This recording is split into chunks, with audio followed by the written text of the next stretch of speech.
क्या तुम अपनी खुशी से आई हो या आशोशा ने तुम्हें जबरदस्ती बुलाया है? मेरे सवाल पर उसके सांस तेज हो गए, उसके सीने का ज़ेरो बम तेज हो गया। न जाने वो मेरे सवाल का क्या मतलब समझी थी। तब मैं उसका बाजू पकड़कर और उसे नरमी से पकड़े हुए आबशार के करीब पड़े हुए पत्थर तक लाया, जहां से पानी की बारीक बूंदें अंदर आ रही थी। मैंने उसे उस रोमान परवर जगह पर बिठा दिया और खुद भी उसके करीब बैठ गया।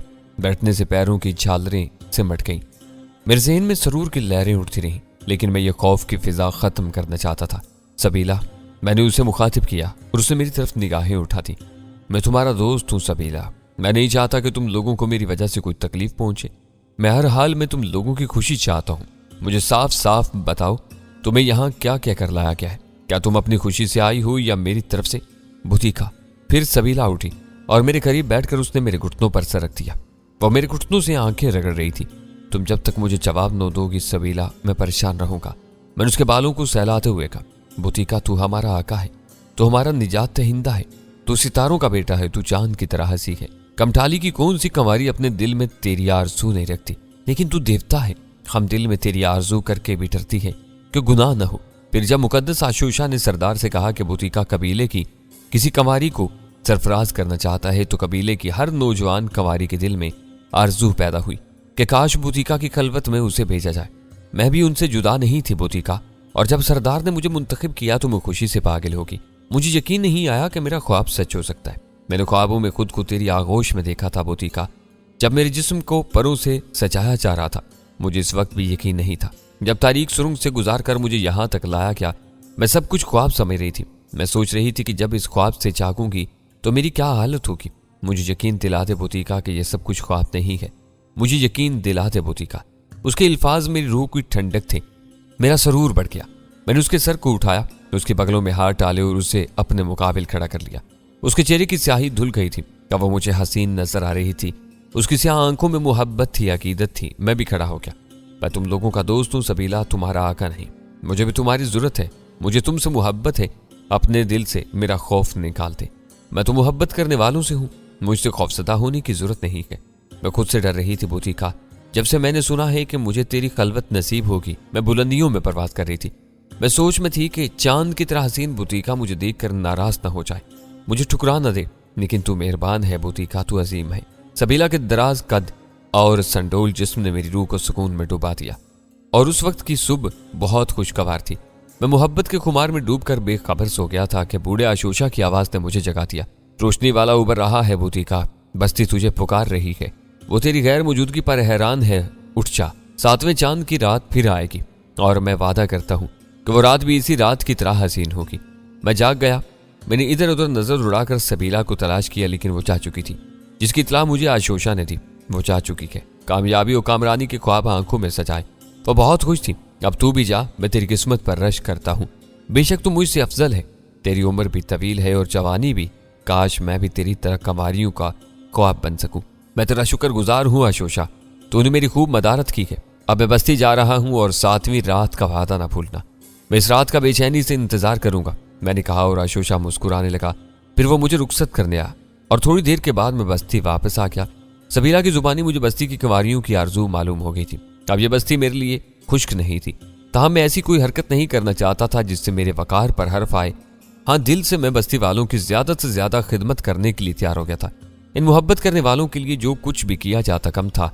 मेरे बताए हुए तरीकों पर भरपूर अमल हो रहा था। बस्ती का हर जवान बस्ती को खुशहाल बनाने की धुन में मस्त था। मैंने बूढ़े आशोशा से एक दावा किया था, वो कि जिस अंदाज से उसने अपनी रहायशगाह को रोशन किया था, उसी अंदाज से मैं पूरी बस्ती को रोशन कर सकता हूँ। चुनाचे अब मैंने उसकी फिक्र करना शुरू कर दी। मैंने अपने तैयार करदा लोहे के औजार लिए और 4 औरतों को अपने साथ काम में लगाया। पहले मरहले में मैंने लकड़ी के भारी तख्तों को दरमियान में से चिरवाया और उसके चौड़े चौड़े तख्ते बना लिए। अगर मैं ये कहूँ प्रोफेसर कि चक्की का तसव्वुर मेरे अपने जहन की पैदावार है, तो शायद तुम यकीन नहीं करोगे। मैं दावा नहीं करता, मुमकिन है मुझसे पहले या मेरे बाद किसी ने इनके बारे में बेहतर तौर पर सोचा हो, लेकिन इस वक्त बूढ़े आशोशा को आबशार से रोशनी पैदा करते देखकर मैंने भी उसके बारे में सोचा था, और पहले हफ्ते में मैंने चक्की के पर तैयार किए। मैंने उसमें हर चीज का ख्याल रखा था। मेरे साथ काम करने वाले स्याफामों के फरिश्तों को भी मालूम नहीं था कि ये क्या हो रहा है, लेकिन वो मेरे ऊपर अंधा अकीदा रखते थे। वो जानते थे कि बुतीका कोई भी काम बेमकसद नहीं करता। फिर 7वें चांद की रात आ गई और मैं पूरी दिलचस्पी से आशोशा की रहायशगाह की तरफ चल दिया। बूढ़ा जादूगर भी अब दिल से मेरी तरफ मुतवज्जा हो गया था। उसे यकीन था कि मैं उसकी जवानी उसे वापस दे दूंगा, लेकिन खुद मेरी समझ में उसकी मुनासिब तरकीब नहीं आई थी। इस मामले में तो मैं खुद भी लाइल्म था। मैं एक अनोखी मखलूक था, जबकि बूढ़े आशोशा ने जड़ी बूटियों के जरिए तवील उम्र का जोर पाया था। मैं उसके जिस्म को वो जौहर कहाँ से दूं जो मेरे जिस्म में पोशीदा था। मुमकिन है उसका जिस्म वो चीजें बर्दाश्त न कर सके जो मेरे जिस्म के लिए बेजरत थी, लेकिन आशोशा जवानी हासिल करने के लिए हर तजुर्बे से गुजरने को तैयार था। उस रात भी वो पहली रातों की तरह बड़ी खुश इखलाकी से मुझसे मिला। इस वक्त उसके चेहरे पर गहरी संजीदगी तारी थी। वो मुझे लेकर फौरन गार में नहीं गया, बल्कि एक ऊंचे पत्थर पर बैठ गया। क्या बात है आशोशा, तुम खामोश हो? नहीं मुकद्दस बुतिका, कोई खास बात नहीं है। इस हफ्ते मैंने सितारों का बगौर मुशाहिदा किया है। मैंने हवाओं के रंग देखे हैं और मेरे इल्म ने अजीबो गरीब इंकशाफात किए हैं। वो क्या? मैंने पूरी दिलचस्पी से पूछा। तो मेरे जिस्म की उन बूढ़ी हड्डियों को देख रहे हो? गो अभी मैं जवान नहीं हुआ, लेकिन मैं इन हड्डियों में जवानी ताजगी महसूस करने लगा हूँ, और ये सिर्फ मुस्तकबिल का फरेब है। जब मैं अक्सर आने वाले वक्त के बारे में सोचता रहता हूँ, इस दौर का तसव्वुर करता हूँ जब मैं जवान होऊंगा और बहुत सी हसीनाएं मेरे गिर्द जमा होंगी। इसी खुशी में मैंने इन अदवार के बारे में भी सोचा जो आने वाले हैं। मैंने इन अदवार के इंसानों के मिजाज, उनके तर्ज रहाइश वगैरह के बारे में अंदाजा लगाया तो अजीब इंकिशाफ हुए। खूब, मैंने दिलचस्पी से कहा। वो क्या इंकिशाफात हैं आशोशा? वो खुद को तहजीब के दौर का इंसान कहेंगे। ज़हनी तौर पर वो काफ़ी आगे बढ़ चुके होंगे। इनका निज़ाम हयात होगा जिंदगी गुजारने के लिए जो बहुत ताज्जुब खेस है। लेकिन फिर मैंने तुम्हारे ऊपर गौर किया बोतिका, और महसूस किया कि तुम सदियों आगे की रूह हो जो वक्त से पहले पैदा हो गई है। तुम्हें तो इन ज़हीन लोगों के साथ पैदा होना चाहिए था। क्या तुमने पूरी बस्ती को अपनी जहान से मुसीबतों के दलदल से नहीं निकाल लिया? ये ज़मीन वही है, यहाँ पर मौजूद अशिया वही है, लेकिन ये सब कुछ इंसान के जहन में बंद था। तुमने इनके जहन खोल दिए, और मेरा ख्याल है कि अब तुम्हें इनकी कारकर्दगी से मायूसी न होगी। वो ज़हीन लोग हैं आशोशा, मैंने एतराफ़ किया। बहरहाल आने वाले दौर के अजीब लोगों के बारे में सोचकर मुझे काफ़ी हैरत हुई थी, और अब मैं अपनी ज़िंदगी और जवानी की वापसी में बहुत दिलचस्पी लेने लगा हूँ। मेरा काम कब से शुरू होगा? बूढ़ा मुझे गार में अपनी निशिस्त के कमरे में ले गया। मैं ऐसे मकाम पर जाने के लिए बेचैन था जहाँ मुझे सबीला मिली थी, लेकिन बहरहाल बूढ़े की तशवीश ज़रूरी थी। चुनाचे मैंने कहा, बस्ती वालों के लिए मैं एक काम और कर रहा हूँ, बाकी सब काम उन्होंने संभाल लिए। इस काम को अंजाम देने के बाद मेरा काम खत्म हो जाएगा और फिर मैं तुम्हारे लिए काम कर सकूंगा। वो क्या काम है? आशोशा ने पूछा। मैंने कहा कि मैं उस गार की तरह पूरी बस्ती को रोशन कर दूंगा। मैं इसी पर काम कर रहा हूँ और थोड़ी अरसा में तुम पूरी बस्ती रोशन देखोगे। क्या मतलब? बूढ़ा उछल पड़ा। मगर तुम पानी को कुव्वत कहाँ से लाओगे? मैं अपना काम कर लूँ, फिर सब कुछ तुम्हारे सामने आ जाएगा। अगर तुम ऐसा कर सके तो बिलाशुबा मेरे तमाम जादू तुम्हारे जादू के सामने मान पड़ जाएंगे, और मुझे एहसास है कि तुम ऐसा जरूर करोगे, क्योंकि तुम्हारे पास सदियों का दिमाग है, तुम्हारे पास तवील तजर्बा है। तुम जरूर ऐसा कर लोगे, लेकिन किस तरह करोगे ये मेरी समझ से बाहर है। ताहम मैं तुम्हारी कामयाबी का बेचैनी से इंतजार करूंगा, क्योंकि इसके बाद ही मेरी सबसे बड़ी ख्वाहिश पूरी होगी। ठीक है मुकद्दस बुतिका, मैं इंतजार करूंगा। चुनाचे आज की गुफ्तगू खत्म, और अब तुम अपनी खुशियां वसूल करने पुरानी जगह चले जाओ। क्या मुझे तुम्हारी रहनुमाई की जरूरत है? नहीं, मेरे कदम खुद ब खुद वहां ले जाएंगे। मैंने मुस्कुराते हुए कहा, लेकिन बूढ़े के चेहरे पर मुस्कुराहट नहीं आई। वो हसरत भरी निगाहों से मुझे देख रहा था। मैंने उसके चेहरे को नजरअंदाज कर दिया और थोड़ी देर के बाद मैं उसी गार में दाखिल हो गया जहां मेरी मुलाकात सबीला से हुई थी। परों में लिपटी हुई लड़की कोने में मौजूद थी। मैं इंतजार किए बगैर उसकी तरफ बढ़ गया। सबीला, मैंने उसके बाजू पर हाथ रखते हुए कहा, और मुझे उसके जिस्म में थरथराहट महसूस हुई। मैंने कुव्वत सरक करके उसे उठाया, लेकिन उसका चेहरा देखकर मैं हैरान रह गया। वो सबीला नहीं थी, बल्कि एक और नौजवान लड़की थी, जिसका जिस्म सबीला की तरह संडोल और हसीन नहीं था। उसका कद भी सबीला की तरह न था, लेकिन चेहरा सबीला के बिनिस्बतन ज्यादा नमकीन और हसीन नकूशो नगार लिए हुए था। तुम कौन हो? मैंने उसे अपने सामने करते हुए पूछा। सुन्नानली, उसने जवाब दिया। सबीला कहाँ है? अपने कराल में भूती। कहा, सरदार ने आज मुझे तुम्हारे लिए मुंतखब किया। ओह, मैंने गर्दन हिलाई। क्या तुम अपनी खुशी से यहाँ नहीं आई हो? खुशी? उसने अपने उभरे हुए होंठ दांतों में दबाते हुए कहा, इस बस्ती की कंवारियों को इससे बड़ी खुशी कौन से मिल सकती है कि वो चांद के बेटे की आगोश में रात गुजारे। ओह, मैंने सुकून के सांस ली। मुझे सबीला की गुफ्तगू याद आ गई। उसने कहा था कि कबीले की हर लड़की मेरी आगोश की ख्वाहिशमंद है। अगर ये लड़की अपनी मर्जी से ना आई होती तो मैं उसे वापस कर देता। मैं हवस परस्त नहीं था। मुझे हर रात नई लड़की की आरजू नहीं थी। अगर ये रस्म कुर्बानी की रस्म से मिलती जुलती होती तो मैं उसे किसी तौर कबूल नहीं करता, क्योंकि मैं किसी पर तशद्दुद नहीं चाहता था। लेकिन बस्ती वालों के लिए गुनाह की बात नहीं थी। वो बुतीका की खिदमात का हर मुमकिन सिला देना चाहते थे। अपनी लड़कियां पेश करना उनके नजदीक गुनाह नहीं, फख्र की बात थी, और फिर लड़कियां भी खुश थीं। चुनाचे मुझे क्या एतराज हो सकता था? तो प्रोफेसर, मुख्तसर ये कि वो लड़की भी उस रात मेरी आगोश की जीनत बनी। मैं दिल से कबीले की उन पुरजोश लड़कियों का कायल हो रहा था। बिलाशुबा वो भरपूर औरतें थीं। ये रात भी हस्बे मामूल गुजरी और मैं अब तुम्हारे चेहरे पर थकन के आसार देख रहा हूँ, इसलिए मेरा ख्याल है कुछ देर आराम करो। उसके खामोश होने के बाद प्रोफेसर ने गहरी सांस ली। तुम्हारी दास्तान इस कदर दिलकश है कि हम सब कुछ भूल गए हैं। दिल चाहता है सुनते जाए। काश हमें मुहज्जब दुनिया में जाने का मौका मिल जाए। मैं इस दास्तान को तुम्हारे साथ मिलकर तहरीर करूंगा। बिलाशुबा ये दुनिया की सबसे हैरत अंगेज दास्तां होगी। फरजाना और फरोजा भी कसमसा रही थी। उनके दिल चाह रहे थे कि वो तवील अंगड़ाइयां लेकर बदन चूर चूर करते, लेकिन वो ऐसा नहीं कर सकती थी। अव्वल तो प्रोफेसर खावर उनका बाप उनके सामने मौजूद था। दोम ये कि अंगड़ाइयां उनके दिलों का भेद खोल देती, ये एहसास दिलाती कि ये दास्तानें और उसके दिलकश रंगीन मनाजर उनके ज़हनों पर असरअंदाज होते हैं और इस तरह ये पुरअसरार दास्तान को गलत फहमी का शिकार हो सकता था। वो मुस्कुराकर इन तीनों को दिख रहा था। फिर उसने कहा, क्या तुम्हारा माहौल, तुम्हारी दुनिया आसानी से इस दास्तान पर यकीन कर लेगी? तुम मेरे साथ होगे, मैं तुम्हें बतौर सबूत पेश कर दूंगा। प्रोफेसर ने मुस्कुराते हुए कहा, ओह तो तुम मुझे अपने साथ अपनी दुनिया में ले जाओगे प्रोफेसर? हाँ, जब तुम नई दुनिया देखने के लिए यहाँ से कदम निकालोगे तो मैं दरख्वास्त करूंगा कि इस दुनिया को तुम पहली बार मेरे साथ देखो। प्रोफेसर ने कहा, तुम्हारी दावत का शुक्रिया, लेकिन क्या तुम मेरी कहानी नहीं सुनोगे? जरूर सुनूंगा। तुम्हारी दास्तान में ये वक्फे तो मुझे बिल्कुल अच्छे नहीं लगते। बहरहाल ठीक है, हम आराम कर लें, इसके बाद फिर से तुम्हारी दास्तान सुनेंगे। प्रोफेसर खावर ने कहा और फिर वो दोनों लड़कियों के साथ उठ गया। अपने मखसूस कमरे में बिस्तर पर लेटते प्रोफेसर खावर तो आराम से सो गया। अलबत्ता लड़कियां जाग रही थी। उन्हें हस्बे मामूल नींद नहीं आ रही थी। डैडी का सुकून देख रही हो फरोजा? फरजाना ने मुस्कुराते हुए कहा, हाँ बाजी, डैडी तो इतने ही पुरसुकून है जैसे अपने घर में आराम कर रहे हो। इन्होंने एक बार भी यहाँ से निकल जाने की ख्वाहिश का इजहार नहीं किया है। फरोजा बोली, इस कमबख्त की कहानी इतनी दिलचस्प है कि उसे दरमियान से अधूरा छोड़ने को दिल नहीं चाहता। वैसे मैंने एक बात महसूस की है फरोजा। क्या बाजी? वो अपने हुस्न पर बहुत नाजा है, उसे अपनी मर्दानगी पर बेपनाह गरूर है। माना कि ये दोनों चीजें उसमें बेपनाह है, लेकिन इसका ये गरूर उसकी अपनी निगाह में है। वो औरत की कोई हैसियत नहीं समझता। मुझे बताओ, आज तक एक भी औरत उसे ऐसी मिली जो उसके हुस्न की दीवानी न हुई होगी? हर लड़की उस पर फिरफ्ता थी, हर लड़की उसकी आगोश में जाने को बेचैन थी। अहमक कहीं का। तुम बताओ फरोजा, क्या तुम्हारे दिल में उसे देखकर ऐसी कोई ख्वाहिश पैदा हुई? फरोजा सुन होकर रह गई। फरजाना ने बेसाख्तगी में उससे कैसा नाजुक सवाल कर डाला था। वो सवाल का क्या जवाब देती? फरोजा को भी फौरन अपने सवाल की नजाकत का एहसास हो गया। चुनाचे उसके चेहरे पर भी शर्म के आसार फैल के। फिर उसने हिचकिचाते हुए कहा, माफ करना फरोजा, मैं गुस्से में एक बेतुक्का सवाल कर बैठी। बहरहाल मैं अपनी कैफियत से तुम्हें आगाह करती हूँ। बहैसियत एक नौजवान वो बेहद दिलकश और खूबसूरत है। इसका रवैया हम लोगों के साथ पुरखुलूस और दोस्ताना है, जिसकी मैं कदर करती हूँ, क्योंकि इस वीरान माहौल में हम उसके रहमो करम पर हैं। वो हमारे साथ जो सलूक भी चाहे कर सकता है, लेकिन अभी तक उसके किरदार की कोई कमजोरी हमारी निगाहों में नहीं आई है। चुनांचे ये बात भी जहन को मुतासर करती है। जहां तक उसकी दास्तान की दिलकशी का सवाल है, इससे किसी काफिर को इनकार हो सकता है। इसका अंदाज़े बयां बहुत खूबसूरत है और उसकी आवाज़ और अंदाज इन्हीं जहानों की सैर करवा देता है जहां की वो दास्तान सुनाता है। वो एक पुरअसरार शख्स है और चूंकि अपनी दास्तानों का वो खुद हीरो है, इसलिए उसे देखकर यह एहसास होता है कि ये खूबसूरत शख्स जो हमारे सामने बैठा है कैसा अनोखा है। इन तमाम चीज़ों ने मिलकर उसके लिए दिल में पसंदीदगी के जज्बात जरूर पैदा कर दिए, लेकिन उसके बावजूद भी दिल के गोशों में उसके लिए और कोई जज्बा नहीं, और ना ही अब तक के दौर की लड़कियों की तरह मुझे उससे दिलचस्पी हुई है।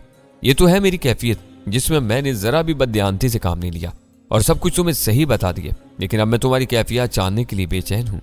फरोजा मुस्कुरा रही थी। फिर उसने फरजाना के सीने में मुंह छुपाते हुए कहा, तुम्हारे सर की कसम बाजी, मेरे और तुम्हारे ख्यालात में सर मुंह फर्क नहीं है। मुझे यकीन है तूने आज तक मेरी झूठी कसम नहीं खाई। फरजाना उसे लिपटाते हुए बोली, और दोनों बहनें काफी देर तक इसके बारे में बातें करती रहीं। तय ये हुआ कि उन दोनों में से कोई भी अभी तक उस पर आशिक नहीं हुई है। दूसरी सुबह उसने अपनी दास्तान दोबारा शुरू कर दी। दूसरी सुबह पिछली हसीन दास्तान की सुबह से मुख्तलिफ नहीं थी। लड़की गायब थी, लेकिन अभी तक बूढ़ा आशोशा मुझे जगाने नहीं आया था। मैं उठा, मेरे दिल में गुस्ल करने की ख्वाहिश थी, चुनाचे मैं गार के उस थाने की तरफ बढ़ गया जिसकी दूसरी समत आबशार था। यह हसीन दहाना आम इंसानों के लिए बेहद खौफनाक था, क्योंकि उसके दूसरी समत कदम जमाने की कोई जगह नहीं थी। बस बुलंदी से गिरता हुआ आबशार था जिसका पानी सैकड़ों फुट की गहराइयों में जाता था। मेरे दिल में एक अनोखी ख्वाहिश पैदा हुई थी, क्यों ना मैं इस आबशार के पानी के साथ बहता हुआ नीचे तक चला जाऊं। मैं कोई भी ख्वाहिश कर लेता, इसमें गौरो खोज की क्या जरूरत थी। मैं धाने पर चढ़ गया। दिलचस्प बात यह थी कि इस वक्त आशोशा इस गार में दाखिल हो गया। मुझे उस खौफनाक जगह खड़ा देखकर वो खौफ से चीखा, दूसरी तरफ उतरने की कोशिश मत करना बुधिका, उधर कुछ नहीं है। मैंने मुस्कुराते हुए पलट कर उसे देखा और आबशार पर छलांग लगा दी। बुधिका की चीख मुझे दूर तक सुनाई दी थी। आबशार की एक मजबूत धार ने मुझे खुद संभाल लिया और मैं जिस्म में एक अनोखी गुदगुदाहट महसूस करता बुलंदियों से नीचे जाने लगा। यकीनन बूढ़े आशोशा ने मुझे मुर्दा समझ लिया होगा। उसने सोचा होगा कि बुतिका की कहानी खत्म होगी, आग से निकलने वाला पानी में गुम हो गया। लेकिन मैं पूरे इत्मीनान से नीचे जा रहा था। आबशार की धार ने मुझे नीचे पहुंचा दिया। एक लम्हे तक मैं गुनगुनाती नदी की तह में गोते लगाता रहा, फिर कम गहराई की तरफ चल पड़ा। और इस वक्त मैं नहाने से तकरीबन फारिग हो चुका था जब बूढ़ा आशोशा अपनी पतली पतली टांगों के साथ दौड़ता हुआ अपने आदमियों को हदायत देता हुआ नजर आया। और वो शायद मेरी लाश तलाश करने आया था। नदी से थोड़ी दूर उसने मुझे देख लिया। उसके कदम पत्थर के हो गए। वो पागलों की तरह मुंह फाड़े मुझे देख रहा था। फिर उसने बदहवासी में दौड़ना शुरू कर दिया और नदी के किनारे आकर रुक गया। मैं मुस्कुराता हुआ किनारे की तरफ चल पड़ा और नदी से निकला। आशोशा के साथ ही मेरी जिंदगी की ताब न ला सके और ऊंट गिर गए। आशोशा अब भी मुंह फाड़े मुझे देख रहा था। शायद तुझे मेरी हकीकत का यकीन नहीं आया आशोशा। मैंने मुस्कुराते उसके कंधे पर हाथ रख दिया। नहीं, अगर कोई शक भी था तो अब दिल से निकल चुका है। मैं भूल गया था कि तू देवता है, आशोशा ने कहा। और फिर मैंने उससे कहा कि अपने आदमियों को वापस जाने का हुक्म दे। मैं भी इसके साथ चल पड़ा। फिर हम दोनों जुदा हो गए। आशोशा अपनी रहायशगाह की तरफ चल पड़ा और मैं बस्ती की तरफ। इस पूरे हफ्ते में प्रोफेसर मैंने हवा से कंट्रोल होने वाली पहली पंचचक्की तैयार की। मैंने वो पंचचक्की समंदर के पानी में नस्ब कर दी और फिर मैंने लकड़ी के लंबे लंबे लट्ठे थोड़े थोड़े फासले पर नस्ब कर दिए। इसमें लोहे के फूल आवेजा किए और पंचचक्की से हासिल होने वाली तवानाई ने साहिल रोशन कर दिया। इस अजीम कारनामे ने बस्ती वालों को अंगुश्ते बदंदा कर दिया था। खुद आशोशा अपनी अजीम और काबिल फखर एजाद की मिट्टी पलीद होते देखने आया। सबने उसकी एजाद को बिल्कुल मामूली करार दे दिया था। उसने मेरी अजमत का एतराफ़ किया था और बस्ती वालों के सामने मुझे खुद से बहुत बड़ा जादूगर मान लिया था। कमठाली बस्ती में वक्त गुजरता रहा प्रोफेसर। मैं अपनी समझ के मुताबिक जो उन्हें दे सकता था दे चुका था। बस्ती रोशन थी। अब उसके झोपड़े मकानात में बदलने लगे थे। लोगों को कच्ची मिट्टी का इस्तेमाल आ गया था। उसे आग में पकाकर मजबूत कर लेते थे और उनसे अपने मकानात बनाते थे। बूढ़े आशोशा ने तकरीबन तमाम अलूम मुझे सिखा दिए थे और इस दौरान में सबीला और सुनालनी के अलावा रुकबती, नोमा, फोला, अरपाजा और दूसरी बहुत सी कंवारियों से मैं रोशनास हो चुका था। हर लड़की दिल में मोहब्बत का चिराग जलाए मेरे पास आती और फिर न जाने कैसे जज्बात ली वापस चली जाती। दूसरी बार किसी लड़की से मेरी मुलाकात नहीं हुई थी, लेकिन उन लड़कियों में मुझे सबसे ज्यादा जिस लड़की ने मुतासिर किया वो सबीला ही थी। बिलाशुबा वो लड़की जिस्मानी जाज़बियत का अपना सानी नहीं रखती थी। दूसरी तरफ आशोशा जवानी हासिल करने के लिए बेचैन था। फिर एक रात उसने उसका इजहार कर ही दिया।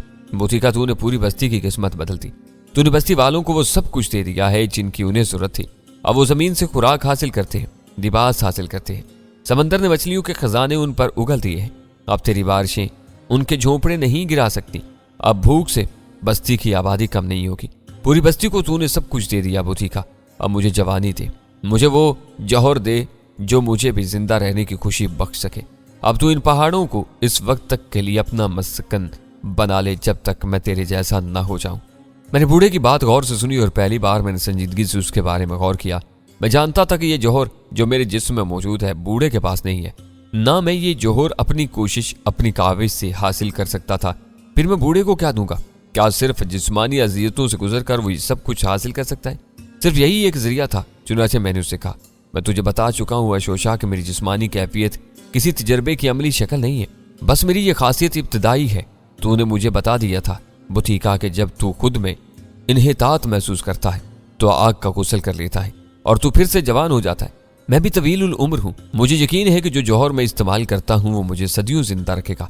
मैं भी तेरी तरह तजुर्बात करना चाहता हूँ। बस तू मुझे वो तरीका बता जिनके जरिए मैं ये तजुर्बात कर सकूँ। मैं तुझे मायूस नहीं करूंगा आशोशा। तू आज से अपने काम की इब्तिदा कर दे। मैं तुझे समंदर में ले जाऊंगा। तू समंदर की गहराई में उतर जा। देखना यह है कि समंदर तुझे कबूल करता है या नहीं। और बूढ़े आशोशा ने मेरी बात कबूल कर ली। उसने अपनी जिंदगी बढ़ाने का अमल तुराया और खूब मजबूत हो गया। तब वो मेरी निगरानी में समंदर की गहराइयों में उतरा। मैं उसके साथ था। वो बरहना जिस्म समंदर की गहराइयों नाप रहा था। बूढ़ा हैरत अंगेज इंसान था। समंदर की सबसे निचली तह में पहुंचकर हम रुके। क्या समंदर की गहराई तेरे जिस्म को तकलीफ पहुंचा रही है आशोशा? नहीं, मैं बिल्कुल ठीक हूं, आशोशा ने सुकून से जवाब दिया। तो प्रोफेसर हैरत अंगेज तौर पर बूढ़ा पूरे 3 रोज मेरे साथ समंदर की गहराइयों में रहा और उसके सेहत और हेत में कोई फर्क पैदा न हुआ। तब मैंने महसूस किया कि वो भी गैर मामूली जिस्मानी कुव्वतें रखता है। मुमकिन है वो मेरे जैसा इंसान हो। मुझे खुशी हुई कि उसके बहुत कुछ दे देने के जवाब में मैं भी उसे कुछ दे सकता हूँ। तीसरे दिन हम समंदर से बरामद हुए। बिलाशुबा बूढ़े के चेहरे पर रौनक आ गई थी। मैंने खुश होकर उसे मुबारकबाद दी। मैं बहुत पुरुमीद हूँ मुअज़्ज़ज़ दोस्त। मुझे खुशी है कि तू पहले इम्तिहान में कामयाब रहा है। बिलाशुबा तेरे जिस्म में तकलीफ जज्ब करने की बेपनाह कुव्वत है। मैंने इन 3 दिनों में तेरे अंदाज में कोई तब्दीली नहीं पाई। क्या खुद में कोई खास बात महसूस कर रहा है तू? आह मेरे अजीम साथी, मेरे मुकद्दस देवता, मैं अपने जिस्म में एक खास तवानाई महसूस कर रहा हूँ। मुझे एहसास हो रहा है कि मैं पहले से ज्यादा ही ताकतवर हो गया हूँ। तो सुन, ये अलामत है कि तेरी तवील जिंदगी जवानी हासिल कर लेगी। तेरे जिस्म पर बुढ़ापा तवील उम्री की जरूरियात पूरी न होने की वजह से है, लेकिन अब हमें बर्फ की तलाश है। मैं तेरे जिस्म पर सर्दी के असरात देखना चाहता हूँ। इसके लिए हमें सफर करना होगा, तवील सफर, ताकि बर्फ के समंदर के नजदीक पहुंच जाए। क्या तू मेरा साथ देगा पुतिका? क्यों नहीं, मैं तेरे साथ हूँ। अगर तू दायमी जिंदगी के साथ अपनी पसंद की जवानी भी हासिल कर ली तो मुझे इस बात की खुशी होगी कि जिंदगी के तवील रास्तों पर मुझे एक साथी मिल गया। मैं तनहा नहीं हूँ और फिर हम दोनों मिलकर सदियों का सफर करेंगे। तब फिर बस्ती छोड़ने के लिए तैयार हो जा। आशोशा ने कहा और हम दोनों तैयार हो गए। फिर एक सुबह हमने खामोशी से बस्ती छोड़ दी। मैं तो सैलानी था, मुझे किसी बात से आर नहीं था। बस्ती के लोग सब खुशहाल हो गए थे, बेहतरीन जिंदगी गुजारना सीख गए थे। अब ना मुझे उनकी फिक्र थी और ना आशोशा की। चुनाचे हमारा सफर शुरू हो गया नए जहानों की तरफ, और हम चलते रहे। एक तवील मुसाफत तय करते रहे। वक्त गुजरता रहा, हम उसे छोड़ते आगे बढ़ते रहे। दुबला पतला झुर्रियों वाले जिस्म का आशोशा बेहद मजबूत इंसान साबित हुआ। मुझे यकीन था कि वो दायमी जिंदगी के साथ दायमी जवानी भी हासिल कर लेगा। रास्ते में हमें बेशुमार छोटे बड़े हादसे पेश आए, लेकिन हम चलते रहे यहाँ तक कि जमीन की सतह सफेद हो गई। सर्द हवाएं बर्फानी इलाके का पता देने लगी और फिर हम इस जगह पहुंच गए जहाँ बर्फ ही बर्फ थी। यह हमारी मतलूबा जगह थी। बूढ़े आशोशा के नंगे बदन पर सर्द हवाओं का कोई असर न था। वो भी मौसम की कैफियतों से बेनियाज था। तब हमने एक मुनासिब मकाम पर रहने के लिए एक जगह बनाई और फिर एक सुबह मैंने आशोशा के बर्फ की कब्र तैयार कर ली। बूढ़ा आशोशा जवानी हासिल करने की खुशी में हर अजियत से गुजरने के लिए तैयार था। चुनाचे उसकी मर्जी से मैंने उसे बर्फ की कब्र में दफन कर दिया और फिर उस पर एक निशान नस्ब कर दिया। उसके बाद मैंने बर्फ के उस वीराने की सैर का प्रोग्राम बनाया और वहां से चल पड़ा। अजीब इलाका था, तहद्दे निकाब बर्फ फैली हुई थी। खौफनाक ढलान बिखरे हुए थे। तवील अरसा तक मैं बर्फ पर मारा फिरता रहा। खुराक खत्म हो रही थी, मुझे शिकार की तलाश थी। तब मैंने उस वसी और इस मैदान के सिरे पर खौफनाक ढलान देखे। उन ढलानों की दूसरी तरफ न जाने क्या था। मैं मुहिम जो इंसान, मैं इन ढलानों को कैसे फरामोश कर सकता था। मैं उन ढलानों को तय करने लगा। बड़े अनोखे ढलान थे प्रोफेसर। कई बार मैं बर्फ में दफन हुआ और उसकी गहराइयों खोद कर निकला। मिलाकर एक तवील अरसे में मैंने ढलान तय कर लिया और एक छोटी सी वादी में पहुंच गया। दरख्तों से ढकी हुई ये पुरस्कून वादी मुझे बेहद पसंद आई। यहाँ पहाड़ थे जिनमें अजीम उशान गार बने हुए थे, ऐसे ऐसे गार जिन्हें देखकर अकल हैरान रह जाती थी। इस वीरान वादी के चारों तरफ दूर दूर तक इंसान का निशान नहीं था। तब प्रोफेसर मेरे ज़हन में एक ख्याल उपरा, आइंदा जब मैं तवील नींद सोऊंगा तो इसके लिए यही वादी अच्छी रहेगी। मैं इन गारों को आराम गाह बनाऊंगा। यकीनन ये गार पुरस्कून और आरामदेह साबित होंगे। वो एक लम्हे के लिए खामोश हुआ, लेकिन बूढ़े प्रोफेसर खावर के चेहरे पर अजीब सी बेचैनी के नकूश उभर आए थे। उसे उलझी हुई निगाहों से अपनी बेटियों की तरफ देखा। सही लड़कियां भी शायद उसके अंदाज में सोच रही थी। उसे शायद उन लोगों की बेचैनी महसूस कर ली और उसके चेहरे पर मुस्कुराहट फैल गई। मैं जानता हूँ आप क्या सोच रहे हैं प्रोफेसर, उसने मुस्कुराते हुए कहा। तो क्या हमारा ख्याल दुरुस्त है? प्रोफेसर ने सरसराती हुई आवाज में पूछा।